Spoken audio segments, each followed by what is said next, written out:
సంధ్యాకాలంలో దీపం ఎప్పుడు వెలిగించాలి అని చెప్పి అడుగుతున్నారు.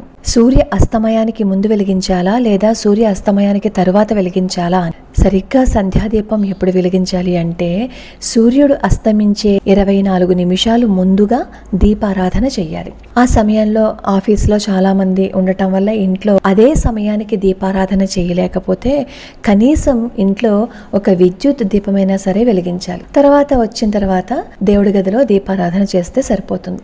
కానీ మామూలుగా అయితే సూర్య అస్తమయానికి 24 నిమిషాలు లేదా ఒక అరగంట ముందు దీపారాధన చేస్తే మంచిది.